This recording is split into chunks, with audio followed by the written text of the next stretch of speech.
And tomorrow we all know that we are marking the International Day for Girl Child. I don't know whether we have anything to celebrate about these girls. And with me here we have our panel. Our panelists are here who will help us to at least discuss more about this into details so that we know whether these girls, we are really able to celebrate them as ladies. Maybe ladies, just introduce yourself and give us your input about this. Tomorrow we are marking International Girl Child Day. I know there are challenges that these girls are facing. Maybe you're welcome. Thank you, our host Marvin. Okay, just to start, I'm Jacinta Odhiambo, the current Miss Rongo University. It's very sad according to me because I don't see quite a good number or a good percentage of ladies to celebrate tomorrow outside here due to early pregnancy. If I say, if you walk around the primary schools, secondary, even here in college, or you just walk around the village, you will get teenage ladies. They are already mothers. They have kids. They are suffering at home there. Some are in school. They are not even capable of even taking care of their child because they are also children as well. So it's sad to me. I don't see if we need to celebrate this day, but how I wish we could see on how we can help these ladies to maintain their age. You see, these girls, they need someone to talk to oftenly. Like, it should be something done maybe twice in a week or thrice, because you never know the challenges they are going through. So I think by introducing the guidance and counseling psychologists, this will help them to improve. Mostly the girls in primary schools and high schools, they need motivation. Like in primary and high schools, the teachers are supposed to organize for motivational speakers, like the counselors, to talk to these girls so that the girls can be able to share the challenges that they are facing outside. I'm Liz Ojua, and to talk about the challenges our girls are facing. Honestly, I do not know where to start from because these challenges are just way too many. But to tackle on the issue of early marriage, I think this is contributed by so many factors. Even if we look at the parenting roles, I think it should be more of a societal obligation and not just delegated to the biological parents, because this is where we go wrong as a society. When we leave the roles of parenting to only the biological parents, it becomes hard because there are some children who are born and at birth they lost their parents, and there are also others who have been street children. So these kind of children, they look up to us as a society to help bring them up. So I think that we should just step up as a society to guide our children. Yeah. Just to add on that, you see, just the other day we had over the radio, over the television, and it was in the newspaper all around about a young girl who was in class, and maybe because of her menses, the girl was really humiliated by the teacher. I think also our teachers should come in and act as those role models to these children. They should ensure that, and in fact, you see, it was a female teacher. It was a female teacher who humiliated this girl, a female teacher who understands what menses are. You see, by the fact that this female teacher took this child out of the class, and the girl was all soiled up. You see, the female teachers, they really understand the plights of a girl. So I think these female teachers, they should come in and maybe help to advise our girls. And I think there are also very few female teachers, and this one is being calculated by the historical perception of that ladies were not supposed to be taught, you see, and now there are very few. So I think if any case we have more female teachers, they'll be there to help these girls. And these girls, the female teachers, they should ensure that these girls, they give them the proper guidance and counseling, as my fellow did mention there before, so that at least these girls, they get the right education that they really need, maybe concerning their menses. Sometimes you can blame them, but also, teachers, they also have their own problems in their own homes. So sometimes a teacher comes into school and she has her head full with her own issues, and also there's a student there to be nurtured. So the issue here that we should press on is how to step up as a society and also to bring the government in. I think we have enough professionals like the counseling psychologists in Kenya, and most of them are even jobless. So I think the government should consider hiring them for our learning institutions. And maybe just to add on that, you see, as we always walk around the primary school and the secondary schools, as we introduce the sanitary pads, as they call it, the sanitary pads, some may call it sanitary towels. We introduce this, we give out these free sanitary towels so that at least these girls, we can keep them in class. You see, if you give a sanitary pad, you will keep a certain girl in class, a girl maybe who could not in any way afford this the sanitary pad. And again, the parents are not doing enough. Sometimes I have to blame the parents or even the guardians of these girls. You see, the parents should come in and ensure. I think the cheapest sanitary pad maybe I don't know that much, but I think it's around 50 shillings, you see. So 50 shillings cannot really be too much for a parent to afford in a month, so that maybe this girl is kept in class. And I think our parents and guardians should ensure that the girl child is really kept in class. Okay, as we have been always doing when we go to a primary school, we also engage teachers. We should enlarge this, extend it to an extent, then we go into a village and even invite the parents also to educate them, because perhaps we may blame them, but it's the knowledge they don't have at all. Yeah, so if we educate them, they will be out of culture things and be literate and do the best thing for their children. Yeah. 10 years old, 12 years old, or maybe even 13 years old are already engaged to older men, in fact old enough to be their grandfather. When we talk of things like this, it's not easy, because these are parents already involved in such kind of atrocities. So it's not just about sensitization or just awareness. These are things that even the parents themselves, the guardians, and whoever else that is interested should also own up and take responsibility.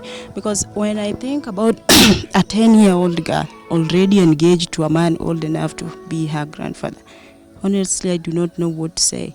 And also there's a mother behind that colluding to that kind of act. It doesn't make sense at all. Like for example, you find these girls, they are afraid sometimes to share whatever they feel to their parents. So I'm urging the mothers, I guess they should be so close to the girls so that they can get the problems that the girls are facing. And again, to add on that, it's a societal, just as my colleague has quoted earlier before. So we get some ladies are lacking the 50 shillings we're talking about, even their parents are lacking it. And some ladies, just due to this, they decide to go for these border man in the name of just come, I love you, I'll give you that 50 shillings, you will buy the pad. So we should urge even these our youths, men youths, the groups like border man, picky people, also to come and chip in instead of giving an individual 50 shillings only after engaging with her. Yeah, that's the insexual, I mean. Yeah, so we should also talk to them, get some, even government will chip in, even they be taxed even 20 shillings, the money they're being taxed there in the road should subsidize even the issue of sanitary towels. Yeah, instead of paying like come I have you, then you will have that. See, it normally happens that a boy sees you and you stain your clothes, you feel so bad, you will run and go back home. So I think boys should be made aware of the processes that a girl goes through, to an extent that they should take it as a normal thing and support them through the whole thing. Yeah. Hey, hey, you live alone.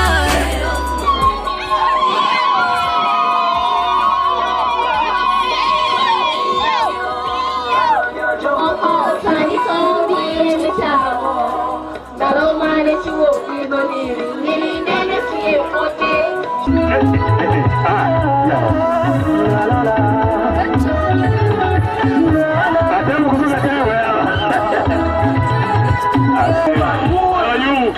are you Alipina Pregnancies? To take your heart. Do you know us? We are joining hands. We can fight you like that because unforgettable pregnancy. Toka pregnancy. Hey. Achandoi. Makina zingine tola pichwe sakatan.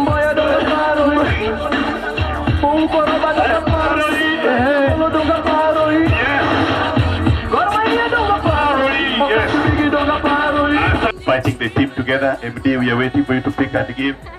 Hata kama mtu ashapewa unge MD part abebe leo. We are waiting for Mr.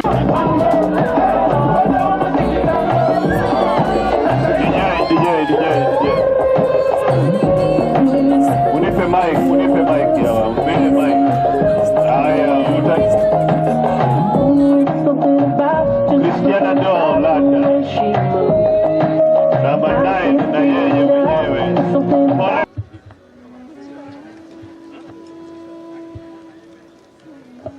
Asante sana. Makofi ya kilo.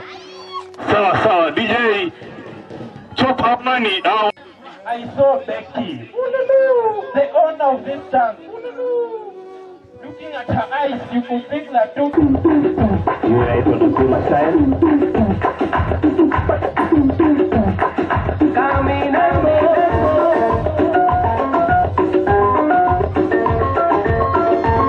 Hiyo inaitwa ushauri wa shigeshi style.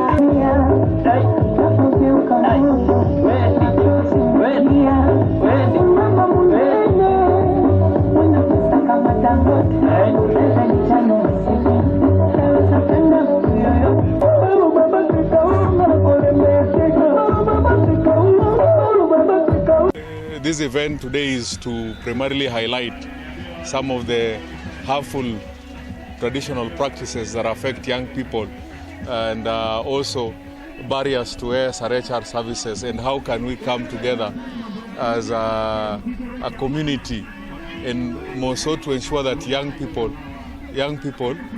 are taking leadership and oversight in SRHR service delivery, and also having a youth-led advocacy processes in all these things.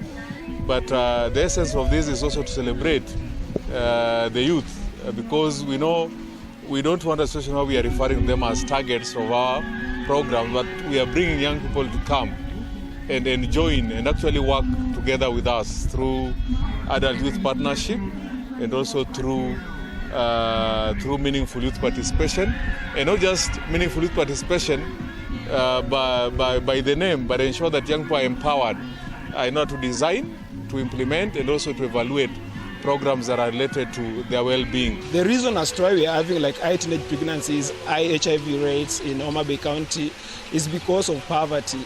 So we as WAWA, we came up with a solution to kill like all these two things with the same bud. So number one thing what we do with women is household economic empowerment. What do? We reach out to women, rural women for that matter, and we are training them in some perceived areas like fishing, fish farming, boat building, areas which are perceived to be men's job. And training 15 women, this was a project funded by one organization in Switzerland called Leopold Bachmann, where after training these women, we are going to construct intensive fish ponds for them so that it can act as a source of their income.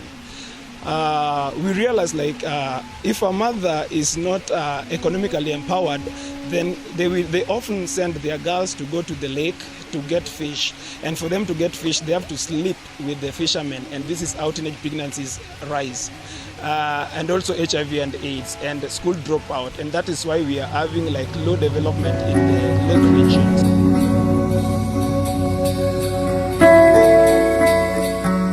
Welcome back, viewers, and back to our topic, and the discussion continues about the girl child and their plights. And right now we want to venture into a government project that was launched some time ago, and unfortunately it seemed to have collapsed along the way. We really do not know why, and girls, I want to know your views about this project. Since the project stopped, most of our girls are facing a lot of challenges.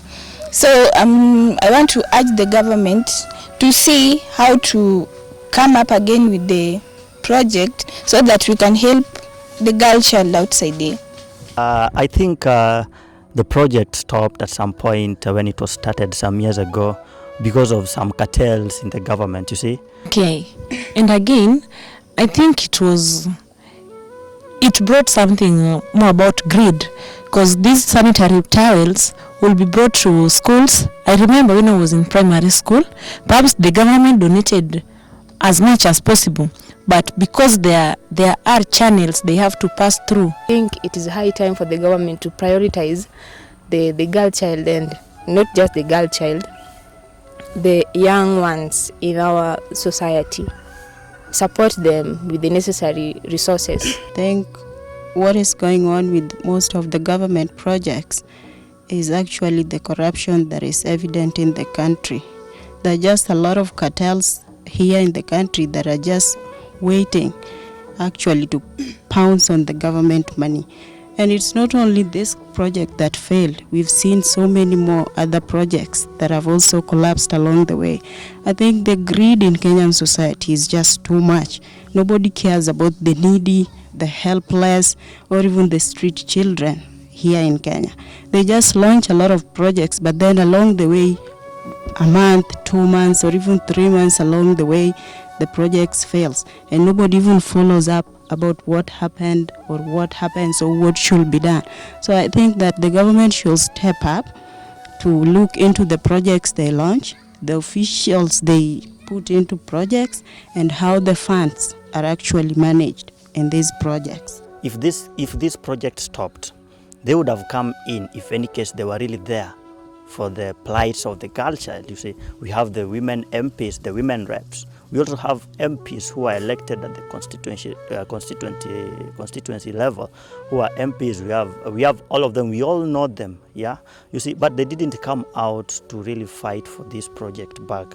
And I think, as sometimes people say, one day the poor shall have nothing to eat but the rich. To top it off, I really think that if the project really failed, they could have also come up with an alternative ways, like skill-based exercise. You see, these girls, as much as they are needy, they also have talents, they also have skills. So I think they should have brought professionals on board to tutor these girls, even on ways they can make their own reusable pads or other means they can use actually to help themselves. Because we also know that currently we have companies making reusable pads. So if they can also chip in, like come on board to tutor our girls on how to make these pads, I think they would be doing us a great deal as a society. If I remember, as we started this project of helping girls and empowering them, I'm getting people from outside here also have the will to support girl child, actually with sanitary towels. Everybody has this will, but maybe the capability is what is different. So I think even there is a verse in the Bible stating that remind them even if they know. So I think if we merge all together and remind these our leaders, top leaders, because it was started, it was a government thing. Actually, it was helping. Even if it was you are being given one pad per term, but at least you are seeing that if you are supposed to use 3 in 3 months, you are only going to buy 2. Yeah, 1 is already considered. So I think when people merge together and at least remind these people, perhaps they also know, but they are just waiting for that a click, that a clock, that government will wake up again and do something. I guess they come from every woman rep, from different counties, from different regions. They should come up with something like to motivate these girls from different villages, so that the girls can know what is out there, what they need to do. Yeah. Yes, and I'm sure if we remind the government about their project, they will have to come up, wake up again and proceed with it. We should also see on how we should help these of our ladies whom perhaps maybe they miss, or it was just by a mistake they have given birth at early age. So what should we be doing for them, or how should we motivate them also not to have that fear that they are neglected, but they feel also the part of the society? I think there has always been this problem that these girls, after they've given birth, when they go back to their schools or they go to any school, you see, they're being there's a way they're being treated that is not really acceptable. You see, so I think if any case they can't be accepted back to those schools, you see, the government should set up some special schools so that where these girls who have given birth when they are still teenagers, you see, they can go back there, and being that there'll be people maybe of the same problem, they'll be able to be given enough or rather a conducive environment of learning, a conducive learning environment, and I think everything will be at par and they'll be able to learn and understand what's being taught. Yeah.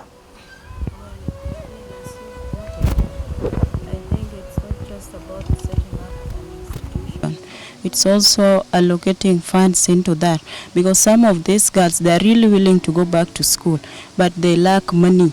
There's nobody to support them through this education. So as much as the government can put up an institution, they should also set up some funds to enable these girls to do something with their lives. And we also know that we have polytechnics around.